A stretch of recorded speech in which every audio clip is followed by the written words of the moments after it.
अस्सलाम अलैकुम और चैनल पर दोबारा खुश आमदीद। आज हम एक ऐसी डिश बना रहे हैं जो जायके से भरी हुई और बनाने में बहुत आसान है।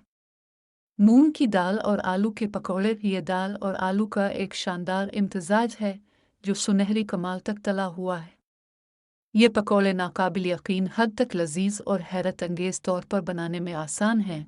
शाम की चाय पार्टी की भूख बढ़ाने सिर्फ इस वक्त जब आपको हैरत अंगेज तौर पर इत्मीनान बख्श चीज़ की ख्वाहिश हो, तो अपने अज्जा को इकट्ठे करें और लजीज पकौड़े बनाना शुरू करें। क्या आप जानते हैं कि आप हमारी वेबसाइट पर तरकीब को अपनी पसंद की सर्विंग की तादाद तक तब्दील कर सकते हैं?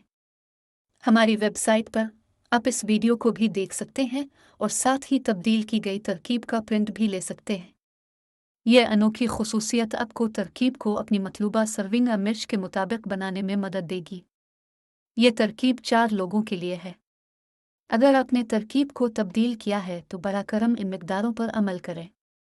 आइए अब असल तरकीब की तरफ चलते हैं। 1 कप मूंग की दाल ले घंटे के लिए भिगो दें।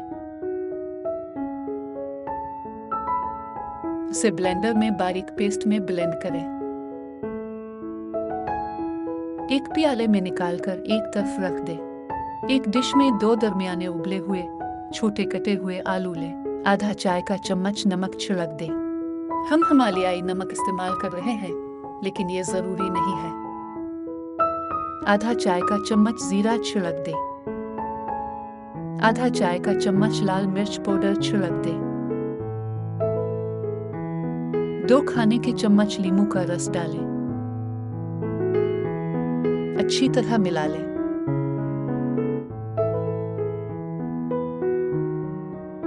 दाल का पेस्ट लें जो हमने पहले बनाया था। इस पर आधा चाय का चम्मच नमक छिड़क दें।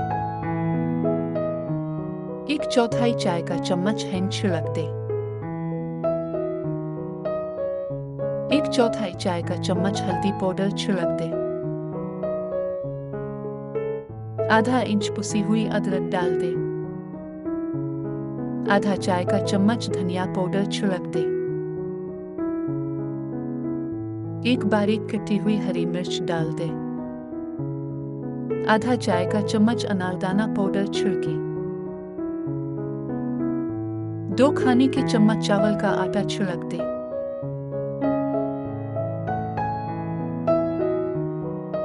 1/4 कप कटे हुए ताज़ा धनिया के पत्ते शामिल करें।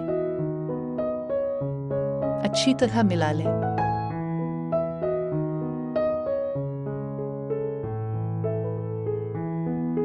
इस पर आधा चाय का चम्मच लाल मिर्च पाउडर छिड़क दें। अच्छी तरह मिला लें। पकौड़ों को तलने के लिए थोड़ा सा तेल लें और दरमियानी आंच पर गर्म करें। एक वक्त में आलू का एक टुकड़ा लें और दाल के पेस्ट से ऊंचाई से ढांप दें। हमारे चैनल को सब्सक्राइब करना न भूलें। घंटी के निशान को दबाना यकीनी बनाता है कि आप तमाम नई वीडियोस के बारे में आगाह रहें। यकसा तौर पर तलने के लिए सुनहरा होने तक भूनें।